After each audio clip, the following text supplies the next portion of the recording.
A big block engine is actually physically larger than a small block engine. Big blocks have a significantly larger diameter piston and make longer piston strokes. Big block engines are a Y block instead of a V block. Big block and small block describe two variations of V8 overhead valve engines. Big block engines are physically larger than small block engines, but the real difference between the two is in the displacement. Engine displacement is the measure of the cylinder volume swept by all of the pistons, size of bore, and stroke distance rather than just the size of the engine.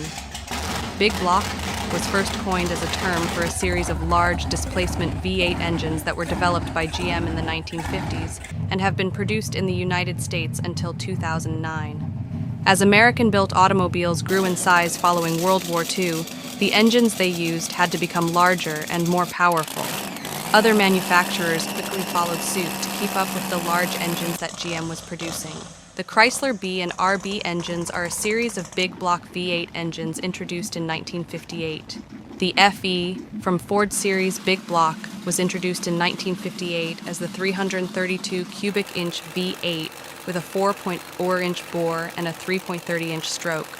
The 332 debuted along with the 332 cubic inch Big Block. The displacement increase was accomplished by stroking the 332 to 350 inches. Big blocks have a more square look, and their cylinders will typically be placed further away from each other. Though both engines are V-shaped in a big block engine, that V looks more like a Y than not because of the additional space needed. Each cylinder of an engine contains a piston. The distance that piston travels up and down in the cylinder is called the stroke. The shorter or small stroke makes it a small block, whereas the longer stroke makes it a big block. Shorter strokes makes higher revving possible and is why the small blocks typically can be revved much higher. The diameter of the bore size of the engine cylinders also relate to if it's a big or small block. The longer stroke will equate to the big block motor. Big bores equal better breathing, and small bores create more pressure, equaling more torque. Smaller bores do create limits on how high a motor can rev, which many race engine builders find frustrating. But that is ideal for the large trucks that big block engines were first designed for. Big blocks are squarer, and typically will have cylinders placed further away from each other.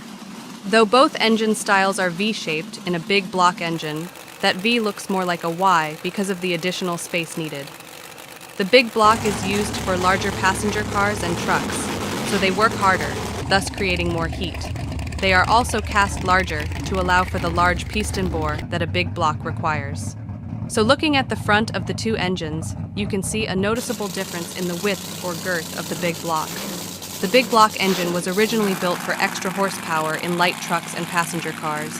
Not only did it give the vehicles it was intended for extra horsepower and torque, it won over the hearts of collectors and muscle car enthusiasts alike.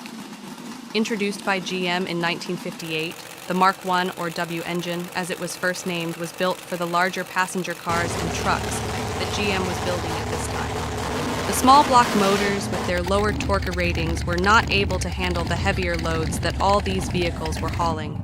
The big block engine quickly grew in cubic inches and horsepower over the years with the development of the 396, 427, and the 454. This quickly won over the GM car enthusiast community as these became the most popular engines on the market. After the 332 and 352 cubic inch big block motors, Ford introduced its 385 line of big blocks. The 385 engine family derives its name from the 3.85-inch crankshaft stroke of the 460 cubic inch V8. Ford produced the engine in three displacements: 370, 429, and 460 cubic inches. The big block they will always be known for was the very popular 426 Hemi.